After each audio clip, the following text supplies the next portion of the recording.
Christmas ಹೊಸ ಹರ್ಷಾಚರಣೆಗೆ ದಿನಗಣನೆ ಆರಂಭವಾಗಿದೆ. ಕಡಲ ನಗರಿಯ ಜನ ಹಬ್ಬಕ್ಕೆ ಕಿಕ್ಕೇರಿಸಲು ಸಜ್ಜಾಗಿದ್ದಾರೆ.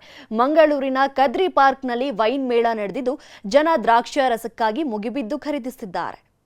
ವೆರೈಟಿ ಬಾಟಿಲ್ಗಳು, ವಿವಿಧ ಫ್ಲೇವರ್ಗಳ ವೈನ್ಗಳು, ಹಬ್ಬಕ್ಕೆ ಕಿಕ್ ನೀಡಿದ ಜನಗಳು. ಈ ದೃಶ್ಯ ಕಂಡು ಬಂದಿದ್ದು ಮಂಗಳೂರಿನ ಕದ್ರಿ ಪಾರ್ಕ್ನಲ್ಲಿ. ರತ್ನಾಸ್ ವೈನ್ ವೇಟ್ ಶೂಲನ್ ಗ್ರೂಪ್ ಮಂಗಳೂರು ಪ್ರಾಯೋಜಕತ್ವದಲ್ಲಿ ಬೃಹತ್ ವೈನ್ ಮೇಳ ಮಂಗಳೂರಿನಲ್ಲಿ ನಡೆಯಿತು. ಕರ್ನಾಟಕ ದ್ರಾಕ್ಷಿ ಮತ್ತು ವೈನ್ ಬೋರ್ಡ್ ಹಾಗೂ ತೋಟಗಾರಿಕಾ ಇಲಾಖೆಯ ಸಹಯೋಗದೊಂದಿಗೆ ವೈನ್ ಮೇಳ ನಡೆದಿದೆ. ರಾಜ್ಯ, ರಾಷ್ಟ್ರ ಹಾಗೂ ಅಂತಾರಾಷ್ಟ್ರೀಯ ಮಟ್ಟದ ಉತ್ಪನ್ನಗಳು, ಎಲ್ಲ ಕಂಪನಿಗಳ ಹೊಸ ಪಾನೀಯಗಳನ್ನ ಈ ಸಂದರ್ಭದಲ್ಲಿ ಪ್ರದರ್ಶನ ಮಾಡಲಾಯಿತು. ಅಲ್ಲದೆ ದ್ರಾಕ್ಷಾರಸದ ಉಪಯೋಗಗಳು, ವೈನ್ ಸವಿಯುವ ಕ್ರಮದ ಬಗ್ಗೆಯೂ ಜನರಿಗೆ ವೈನ್ ಮೇಳದಲ್ಲಿ ಮಾಹಿತಿಯನ್ನ ನೀಡಲಾಯಿತು. ಕಳೆದ ವರ್ಷವೂ ವೈನ್ ಮೇಳಕ್ಕೆ ಮಂಗಳೂರಿಗರ ಅದ್ಭುತ ರೆಸ್ಪಾನ್ಸ್ ವ್ಯಕ್ತವಾಗಿತ್ತು. ಈ ಬಾರಿಯೂ ಜನ ವೈನ್ ಮೇಳದಲ್ಲಿ ಮುಗಿಬಿದ್ದು ವೈನ್ ಖರೀದಿಸುತ್ತಿದ್ದಾರೆ. ವೈನ್ ಖರೀದಿಗೂ ಮುನ್ನ ರುಚಿ ಸವಿದು ಖರೀದಿ ಮಾಡಬಹುದಾದ ಅವಕಾಶವನ್ನು ನೀಡಲಾಗಿತ್ತು. ಹೀಗಾಗಿ ಜನಾನೂ ಎಲ್ಲ ವೈನ್ಗಳನ್ನ ಟೇಸ್ಟ್ ಮಾಡಿ ಇಷ್ಟವಾಗಿದ್ದನ್ನ ಖರೀದಿ ಮಾಡಿ ಖುಷಿ ಪಟ್ರು. ತುಂಬ ಖುಷಿ ಆಗ್ತಾ ಇದೆ.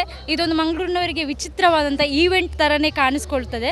ಸೊ ಕಳೆದ ವಾರ ಶನಿವಾರ ಮತ್ತು ಭಾನುವಾರ ಕೂಡ ಇದೇ ರೀತಿ ನಡೆದಿತ್ತು. ಸೊ ಅತಿ ಹೆಚ್ಚಿನ ಜನಸಂಖ್ಯೆಯಲ್ಲಿ ಬಂದು ಪಾಲ್ಗೊಂಡಿದ್ದರು. ಸೊ ನಾನು ಕೂಡ ಬಂದಿದ್ದೆ. ಸೊ ಅದೇ ರೀತಿ ಇವತ್ತು ಕೂಡ ನಾನು ಇಲ್ಲಿ ವಿಸಿಟ್ ಮಾಡ್ತಾ ಇದ್ದೇನೆ. ಸೊ ಹೆಚ್ಚಿನ ಫ್ಲೇವರ್ಸ್ ಇಲ್ಲಿ ಇಟ್ಟಿದ್ದಾರೆ. ಜನರು ಬಂದು ಅದನ್ನು ಟೇಸ್ಟ್ ಮಾಡ್ತಾ ಇದ್ದಾರೆ. ಸೊ ಇವಾಗ ಹತ್ತಿರದಲ್ಲಿ ಕ್ರಿಸ್ಮಸ್ ಮತ್ತು ನ್ಯೂ ಇಯರ್ ಇರೋದ್ರಿಂದ ಸೊ ಜನರಿಗೆ ಒಂದಷ್ಟು ವೈನ್ಸ್ ಫ್ಲೇವರ್ ಬಗ್ಗೆ ಐಡಿಯಾ ಸಿಗ್ತಾ ಇದೆ. ಸೊ ಯಾವ ಥರ ಎಲ್ಲ ವೈನ್ ಸಿಗ್ಬೋದಂತ ಒಂದು ಗೊತ್ತಾಗುತ್ತೆ. ಸೊ ಹಾಗಾಗಿ ಆದಷ್ಟು ಹೆಚ್ಚಿನ ಸಂಖ್ಯೆಯಲ್ಲಿ ಬಂದು ವೈನನ್ನು ಇಲ್ಲಿ ಟೇಸ್ಟ್ ಮಾಡ್ಬೋದು. ಸೊ ಅತಿ ಹೆಚ್ಚಿನ ಸಂಖ್ಯೆಯಲ್ಲಿ ಬಂದು ವಿಸಿಟ್ ಮಾಡಿ ಗ್ರಾಹಕರನ್ನ ಸೆಳೆಯೋ ನಿಟ್ಟಿನಲ್ಲಿ ವೈನ್ ಮೇಳದಲ್ಲಿ ಟ್ರ್ಯಾಕ್ ಮ್ಯೂಸಿಕ್ ಏರ್ಪಡಿಸಲಾಗಿತ್ತು. ಮಕ್ಕಳಿಗೆ ವಿವಿಧ ಆಟೋಟ ಸ್ಪರ್ಧೆಗಳನ್ನು ಆಯೋಜಿಸಲಾಗಿತ್ತು. ಜನಾನೂ ಕುಟುಂಬ ಸಮೇತವಾಗಿ ವೈನ್ ಮೇಳಕ್ಕೆ ಆಗಮಿಸಿ ಖುಷಿ ಪಟ್ರು. ಕಳೆದ ವಾರ 2 ದಿನಗಳ ಕಾಲ ವೈನ್ ಮೇಳ ನಡೆದಿತ್ತು.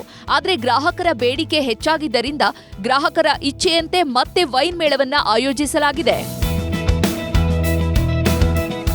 ಲಾಸ್ಟ್ ವೀಕಲ್ಲಿ ನಾವು 2 ದಿನ ಇದನ್ನು ಆಯೋಜನೆ ಮಾಡಿದ್ದೆವು. ಇದು ಜನಗಳ ಸ್ಪಂದನೆ ನೋಡಿಕೊಂಡು ಇವತ್ತು ಪುನಃ ನಾವು ಆಯೋಜನೆ ಮಾಡಿದ್ದೇವೆ. ಈಗ ನೀವು ನೋಡ್ತಾ ಇದ್ದೀರಾ, ಸ್ಪಂದನೆ ನೋಡುವ ನಿಜವಾಗಿ ಇದು ಅಭೂತಪೂರ್ವ ಯಶಸ್ಸನ್ನು ಕಂಡಿದೆ. ಇದರಿಂದ ರತ್ನಾಸ್ ವೈನ್ ಗೇಟಿಂದ ನಾವು ಈ ಆಯೋಜನೆ ಮಾಡಿದ್ದು ನಿಜವಾಗಿ ಸೂಕ್ತ ಅಂತ ನಮಗೆ ಈಗ ಅನಿಸ್ತಾ ಇದೆ. ಇದು ನಿಜವಾಗಿಯೂ ಕರ್ನಾಟಕದಾದ್ಯಂತ, ಇವನ್ನ ಉತ್ತರ ಕರ್ನಾಟಕದಲ್ಲಿ ಬೀದರ್, ಗುಲ್ಬರ್ಗ, ರಾಯಚೂರು, ಕೋಲಾರ ಇಂಥ ಕಡೆಗಳು ತುಂಬ ದ್ರಾಕ್ಷಿ ಬೆಳೆಸ್ತಾರೆ. ನಿಜವಾಗಿ ಅಷ್ಟೊಂದು ದರ ಸಿಗ್ತಾ ಇಲ್ಲ, ಬೆಳೆ ಸಿಗ್ತಾ ಇಲ್ಲ. ಆದರೂ ಅದಕ್ಕೋಸ್ಕರನೇ ವೈನರ್ಗಳಲ್ಲೂ ಬೇಕಾದಷ್ಟು ದಾಸ್ತಾನು ಇದೆ. ಇವುಗಳೆಲ್ಲವೂ ಖಾಲಿಯಾಗಬೇಕು, ರೈತರಿಗೆ ಒಳ್ಳೆಯ ದರ ಸಿಗಬೇಕು. ಈ ಉದ್ದೇಶದಿಂದಲೇ ಈ ಆಯೋಜನೆಯನ್ನು ಮಾಡಿದ್ದೇವೆ. ಒಟ್ನಲ್ಲಿ ಕ್ರಿಸ್ಮಸ್ ಹೊಸ ವರ್ಷ ಆಚರಣೆಗೆ ದಿನಗಣನೆ ಆರಂಭವಾಗ್ತಿದ್ದಂತೆ ಜನ ಸಂಭ್ರಮಕ್ಕೆ ರೆಡಿಯಾಗಿದ್ದಾರೆ. ಹಬ್ಬದ ಸಂಭ್ರಮವನ್ನ ವೈನ್ ಮೇಳ ಮತ್ತಷ್ಟು ಹೆಚ್ಚಿಸಿದೆ. ಜನಾನೂ ಸಖತ್ ಖುಷಿ ಪಟ್ಟಿದ್ದಾರೆ. ಕ್ಯಾಮರಾಮನ್ ನಿಖಿಲ್ ಸುವರ್ಣ ಜೊತೆ ಕಿಶನ್ ಶೆಟ್ಟಿ, ನ್ಯೂಸ್ 18 ಮಂಗಳೂರು.